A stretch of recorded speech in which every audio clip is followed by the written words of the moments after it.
Hola, ¿cómo van? En esta semana vamos a empezar con honestidad académica. Entonces, en primer lugar, ¿qué es? La honestidad académica, como seguramente ya conocen, es reconocer con honestidad y transparencia el trabajo o las ideas de otros.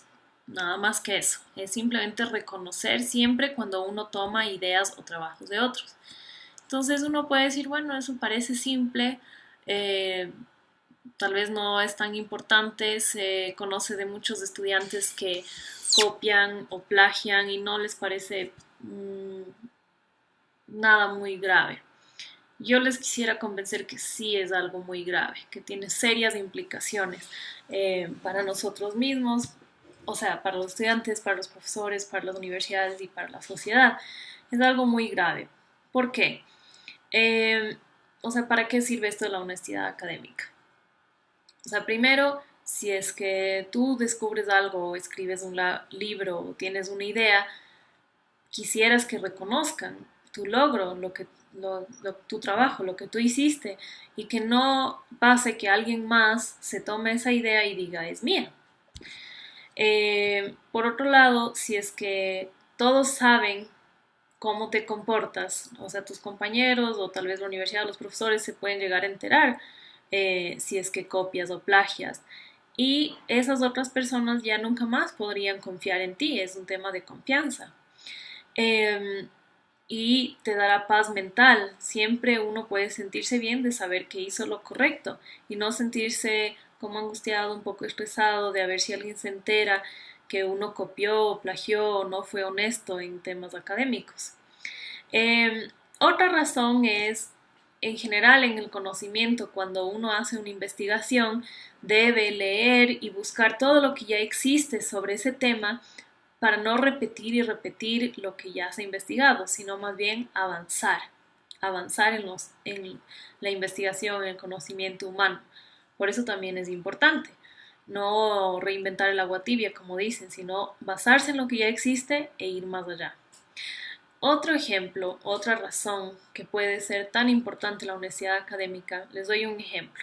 En una universidad del Ecuador, en la Facultad de Medicina, había dos estudiantes que siempre tenían las más altas calificaciones. Estaban en los cuadros de honor, ganaban las becas, elegían primeritas en qué hospitales hacer las prácticas, se llevaban todos los honores y todos los premios.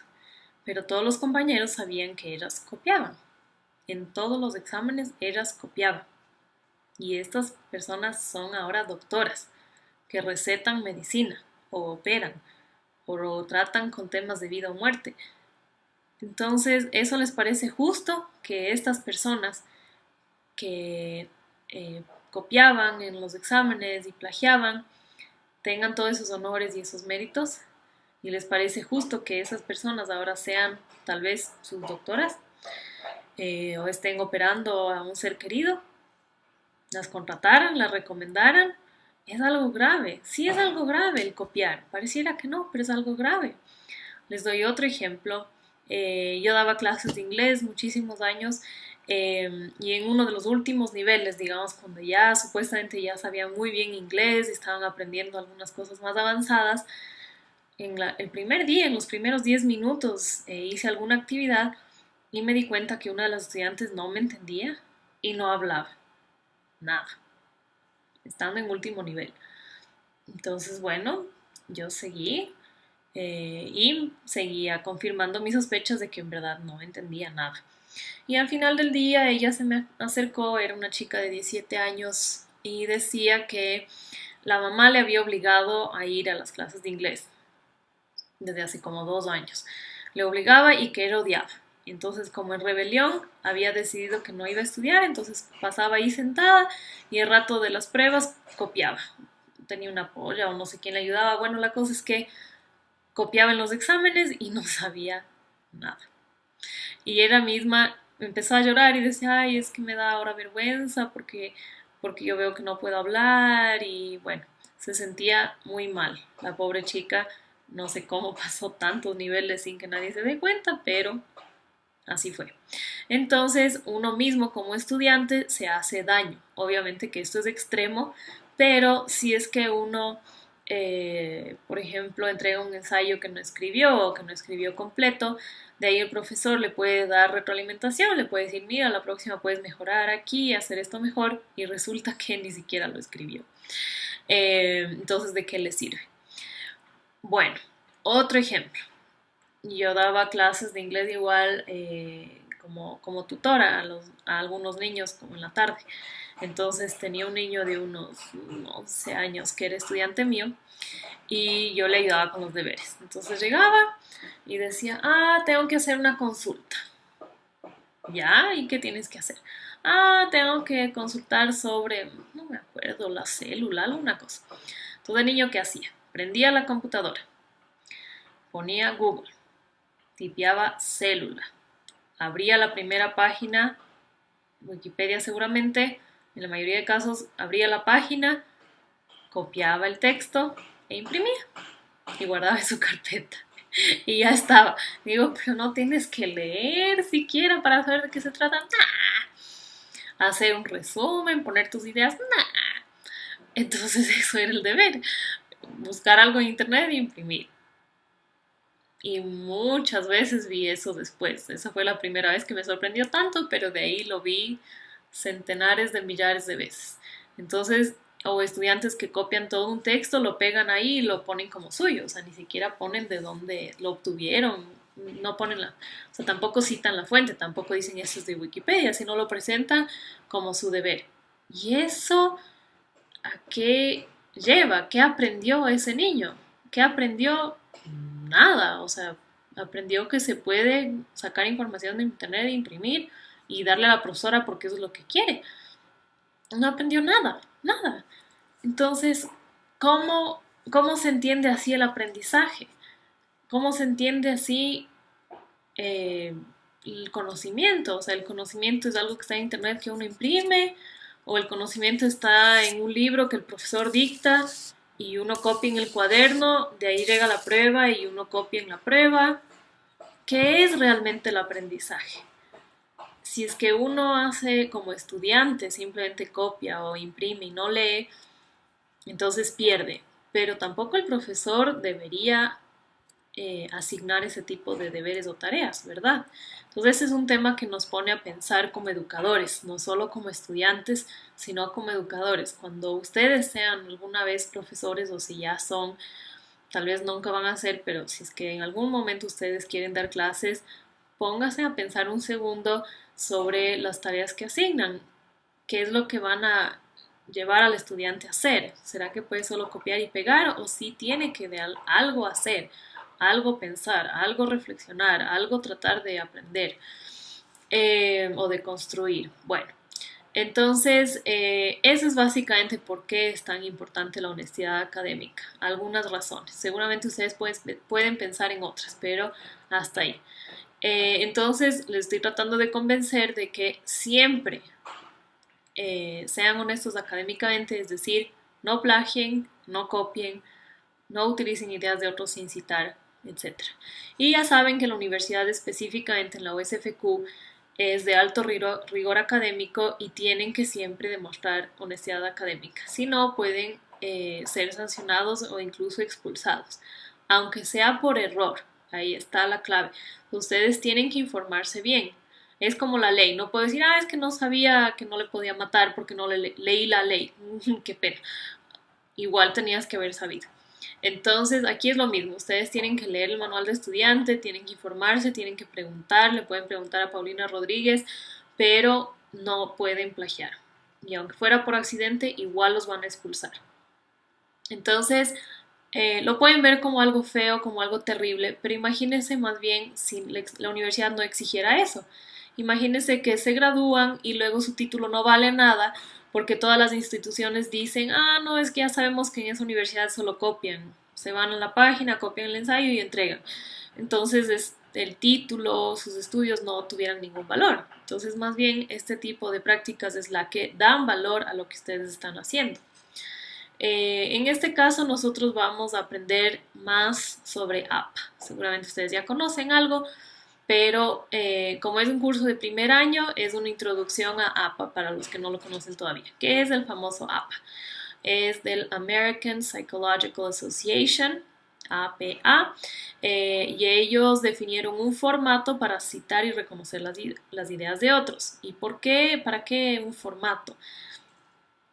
Porque si cada uno trata en su propia manera de reconocer las ideas es confuso y más difícil. Uno no sabe qué buscar, qué significa. Algunos podrían poner todo el título del libro, otros solo el apellido, otros el nombre, y bueno, es una confusión. Entonces, al igual que si hablamos en un mismo idioma, las cosas son más fáciles que si tratamos de hablar con una persona que no habla el mismo idioma que nosotros, entonces es como un idioma para poder comunicarnos. Existen otros formatos, MLA, Chicago, etcétera, pero en psicología y en educación casi siempre se utiliza APA.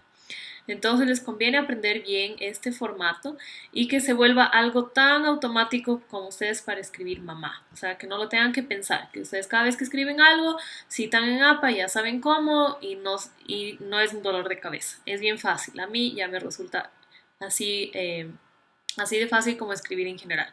De vez en cuando toca consultar algún detalle, pero uno ya sabe las principales normas. Al inicio sí es algo que hay que aprender y es tedioso y toma tiempo, eh, pero es lo que hay que hacer.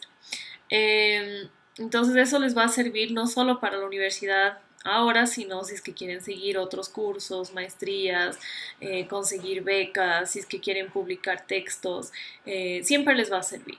Entonces, APA y sobre todo el documento que yo les estoy entregando, que fue escrito por un profesor de la universidad, Pablo Ceballos, especifica en ese documento cómo formatear un documento según APA. Entonces ahí dice que tiene que ser 2 puntos, margen de no sé cuántos centímetros, Times New Romans, cómo hacer los títulos y los subtítulos. Es completamente preciso hasta el último detalle qué es lo que uno tiene que hacer. Eso no lo vamos a seguir en este curso porque en la mayoría de cursos de instituciones piden que uno cite correctamente. No exigen que el formato sea exactamente el de APA. Entonces, sí les puede servir esto del formato de APA, por ejemplo, cuando vayan a hacer sus tesis y ahí está el manual. Pero en este curso entonces nos vamos a enfocar en dos cosas. En la sección de cómo citar en el texto y en la sección de cómo armar las referencias bibliográficas. Eh, Porque eso sí siempre van a tener que hacer, ya sea en APA o en otro formato, pero siempre tienen que en el texto decir de dónde sacaron la idea y al final poner la referencia completa. Y otra razón, cierto, que no les dije antes, ¿por qué es interesante citar? A veces a mí me sucede que leo un texto que me interesa y dicen un dato, por ejemplo, no, yo qué sé, dicen que las cifras de cuántos indígenas existen en Ecuador son confusas, que algunos dicen que son un 5%, algo así como las cifras del INEC, y otros dicen que son como 35%, como la CONAE me parece que dice que es un 35%, y bueno, hay una gama de cifras. Si es que a mí me interesara conocer más sobre ese tema, yo quisiera saber de dónde el autor supo que existen estas diferentes cifras y quiero saber cómo llegaron a estas cifras. Si es que el autor no me dice cómo supo esa información o me dice que es en un estudio del INEC, pero yo voy a la página web del INEC y cómo lo encuentro, ni siquiera sé cómo se llama. Entonces yo lo que hago es buscar en las referencias de INEC y ahí dice estudios sobre estudios demográficos sobre población indígena, por ejemplo, y pone el enlace a internet, entonces yo puedo hacer clic, ir y leer el informe y ahí puedo conocer más sobre este dato que a mí me interesa. Entonces es muy importante citar adecuadamente para ayudar a otras personas que les interesa el mismo tema a conocer más sobre el mismo tema. Y también saber que ustedes no están inventándose nada, sino que están siguiendo normas rigurosas y están parafraseando adecuadamente los textos. Bueno, entonces vamos a aprender APA perdón, en las primeras semanas del curso. Van a tener varias oportunidades de practicar. O sea, van a leer el manual y van a tener todo ahí. Además, para practicar van a tener una prueba de APA, van a citar en APA en el foro si es que necesitan mencionar ideas, van a enviar sus deberes y su trabajo final con citas de APA. La mayoría de textos que van a leer están citados en APA, etc. Entonces van a tener muchas oportunidades de practicar en este curso y en todos los demás.